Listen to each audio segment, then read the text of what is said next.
কাঁচা আম দিয়ে পাতলা মাছের ঝোল গরমে মুখে রুচি ফেরাবে।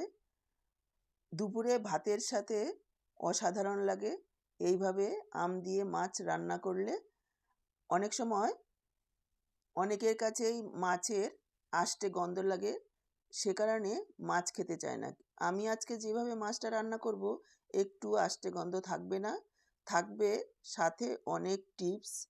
আর এই গরমে খুব বেশি সময় ধরে রান্নাও করতে হবে না, অল্প সময়ে অল্প উপকরণে রান্নাটা তৈরি হয়ে যাবে।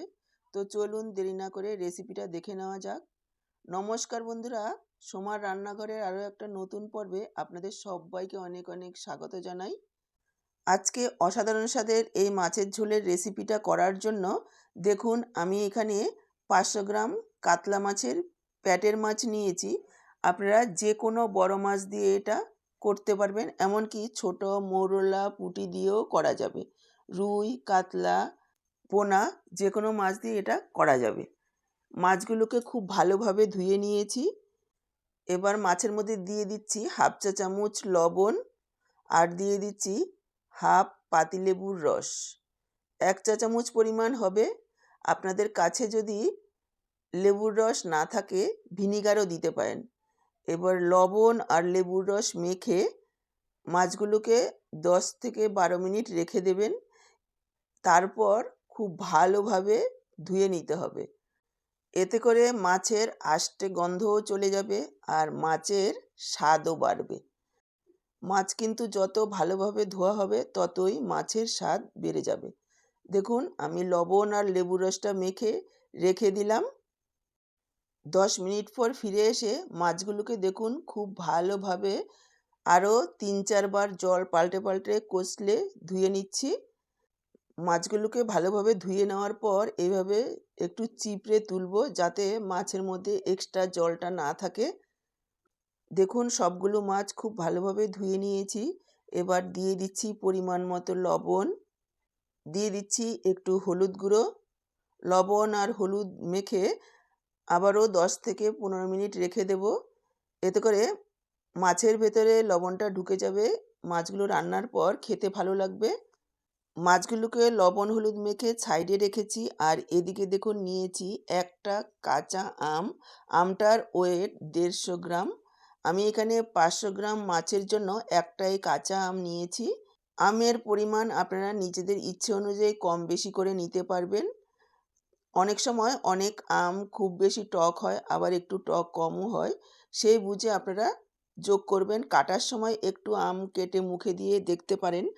যদি খুব বেশি টক হয় তাহলে 500 গ্রাম মাছে এর থেকে আর বেশি লাগবে না। আমটাকে দেখুন খোসা ছাড়িয়ে এইভাবে লম্বা করে পাতলা পাতলা করে কেটে নিচ্ছি। দর্শক বন্ধুরা, আজকের পুরো ভিডিওটা দেখুন, আশা করছি আপনাদের নিশ্চয়ই ভীষণ ভালো লাগবে। যদি ভালো লাগে অবশ্যই একটা লাইক করবেন, ভিডিওটাকে শেয়ার করবেন। আমার থেকে এইরকমই রেসিপিগুলো পাওয়ার জন্য চ্যানেলটাকে সাবস্ক্রাইব করে সাথেই থাকবেন। বেল বাটনটা অল করে দিলে আমার দেওয়া যে কোনো রেসিপির আপডেট সবার আগে আপনাদের কাছে পৌঁছে যাবে। ফেসবুক পেজ থেকে দেখে থাকলে পেজটাকে ফলো করবেন। দেখুন, আমটাকে কেটে নিয়েছি। এবার একটা মশলা তৈরি করে নেব। তার জন্য মিক্সচারের জারে নিয়ে নিলাম 1 ইঞ্চি পরিমাণ আদা টুকরো করে, দিয়ে দিচ্ছি 1.5 চা চামচ গোটা জিরে। এবার পরিমাণ মতো জল দিয়ে আদা আর জিরেটাকে পেস্ট করে নেব। আপনারা চাইলে শিলপাটাতেও বেটে নিতে পারেন। দেখুন, এইরকম মিহি একটা পেস্ট তৈরি করে নিয়েছি।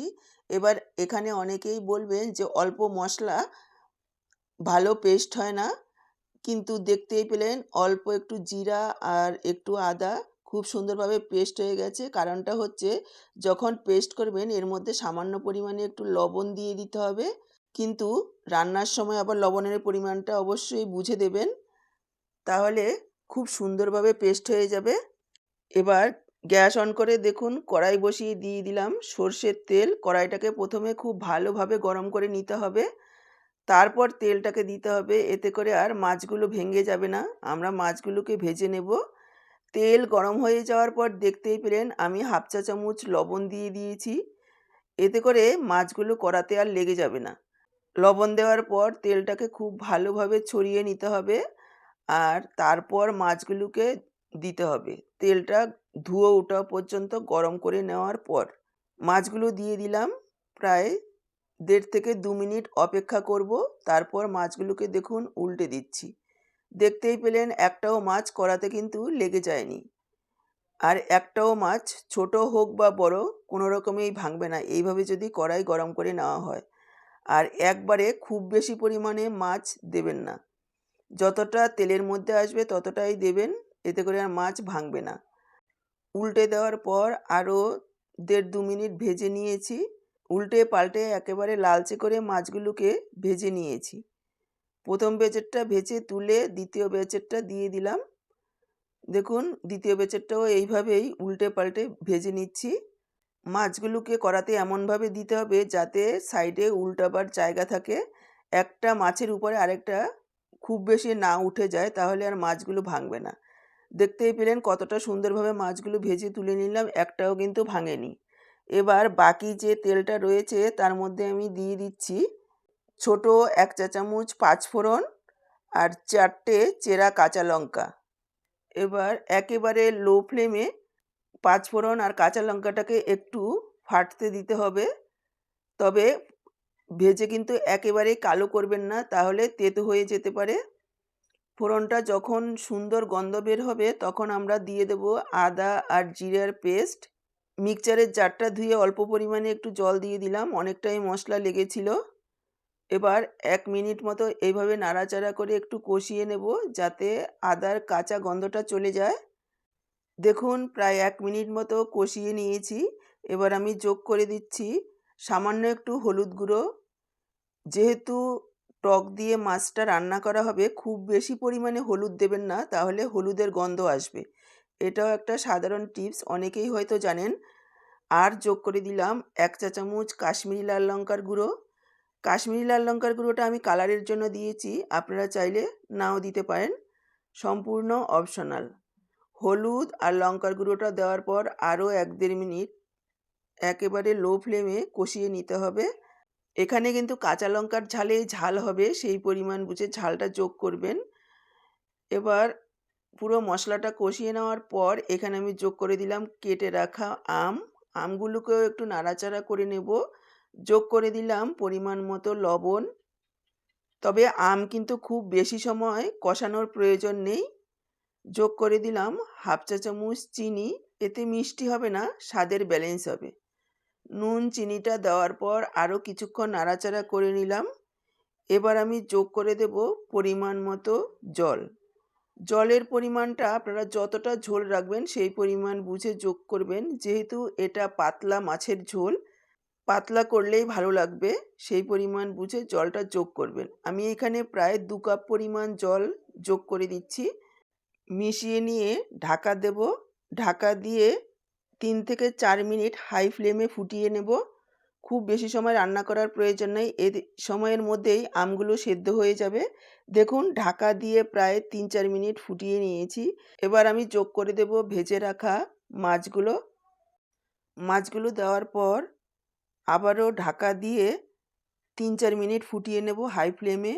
এই সময় দেখুন আমি কিছুটা ধনেপাতা নিয়ে নিয়েছি। যদি এই গরমের সময় হাতের কাছে ধনেপাতা থাকে তাহলে অবশ্যই দেবেন। ধনেপাতা ছাড়াও রান্নাটা করা যাবে, তাতে কোনো রকম অসুবিধা হবে না। দেখুন ঢাকা দিয়ে আরও 3-4 মিনিট ফুটিয়ে নিয়েছি। আম, মাছ খুব সুন্দরভাবে সেদ্ধ হয়ে গেছে।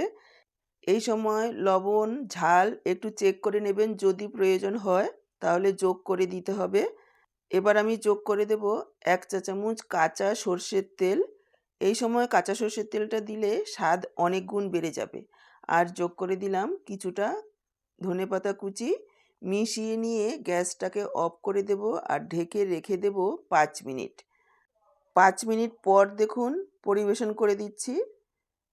অসাধারণ স্বাদের এই আম দিয়ে কাতলা মাছের ঝোল।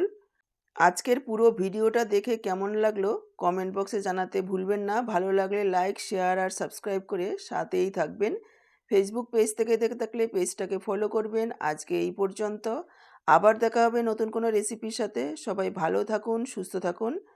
আপনাদের সব্বার সুস্থতা কামনা করে এখানেই শেষ করছি। সবাইকে অসংখ্য ধন্যবাদ পুরো ভিডিওটা দেখার জন্য।